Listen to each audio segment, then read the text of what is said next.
महाराष्ट्र में लाउडस्पीकर और हनुमान चालीसा को लेकर चल रही बहस के बीच एमएनएस चीफ राज ठाकरे ने औरंगाबाद में बड़ी रैली की। इस रैली में राज ठाकरे ने कहा कि मैंने पहली बार लाउडस्पीकर का मुद्दा नहीं उठाया है, बल्कि बार बार इस मुद्दे को उठाया है।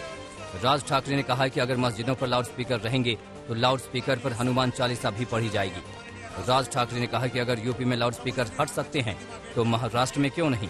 उन्होंने कहा कि पुणे में लोगों ने उनसे कहा कि लाउडस्पीकर की वजह से उनके बच्चे सो नहीं पाते। राज ठाकरे ने उद्धव सरकार को 3 मई तक मस्जिदों से लाउडस्पीकर हटाने का अल्टीमेटम दिया है। औरंगाबाद की रैली में राज ठाकरे ने शरद पवार पर भी हमला बोला। राज ठाकरे ने कहा कि जिस दिन मैंने बोला शरद पवार नास्तिक हैं, उस दिन से शरद पवार भगवान के साथ अपनी फोटो डाल रहे हैं। उनकी बेटी ने खुद लोकसभा में कहा है कि मेरे पिता नास्तिक हैं। महाराष्ट्र में मैं नहीं, शरद पवार जातिवाद का जहर फैला रहे हैं। राज ठाकरे ने कहा है कि मैं उन्हें बताना चाहता हूं कि हम जात पात नहीं देखते हैं। आपकी राजनीति ध्रुवीकरण की है। एनसीपी के महाराष्ट्र में आने के बाद जाति की राजनीति शुरू हुई।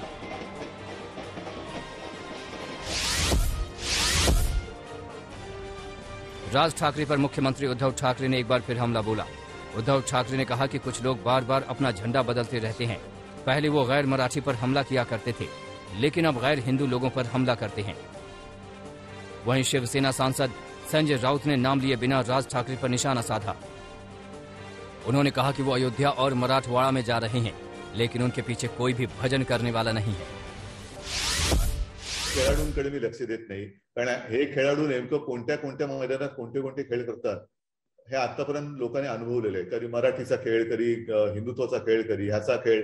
तर असे हे खेळाडू जे असतात ना, त्यांना मी काही इतरांचं कोणाचं मी अपमान करू इच्छित नाही, म्हणजे जे खेळ करतात डोंबारी वगैरे त्यांचा अपमान नाही मी करू इच्छित, परंतु असे खेळ महाराष्ट्राच्या जनतेने पाहत आलेले आहे। आणि ते काय झालेलं आहे की 2 वर्षाचा कालखंड हा प्रचंड मोठा आहे, आणि जर करमणूक फुकटात करून मिळत असेल तर का नाही पाहिजे। असं होतं की मार्केटिंगचा जमाना आहे, त्या मार्केटिंग मध्ये तुम्हाला नाही पसंत पडलं तर परत करा। तर तसं तुमचं हे तुम्हाला फळलं तर फळलं, नाही तर परत, म्हणजे गाजराची पुंगी वाजली तर वाजली। हे असे भोंगेधारी पुंगीधारी खूप बघितले। महाराष्ट्र दिवस के मौके पर पूर्व मुख्यमंत्री देवेंद्र फडणवीस ने मुंबई में जनसभा को संबोधित किया और इस दौरान उद्धव ठाकरे पर तीखा हमला बोला। फडणवीस ने कहा कि आप महाराष्ट्र नहीं हैं, आप हिंदुत्व नहीं हैं, आपके लोगों के भ्रष्टाचार के कारण महाराष्ट्र की बदनामी हो रही है। फडणवीस ने कहा कि हमसे पूछा जा रहा है कि जब बाबरी मस्जिद ढाई गई तो आप कहां थे। इसका जवाब देते हुए उन्होंने कहा कि जब बाबरी मस्जिद ढाई गई तब वो अयोध्या में थे। उन्होंने कहा कि मैं वहां 18 दिन तक जेल में रहा, लेकिन अयोध्या में शिवसेना का कोई नेता नहीं था।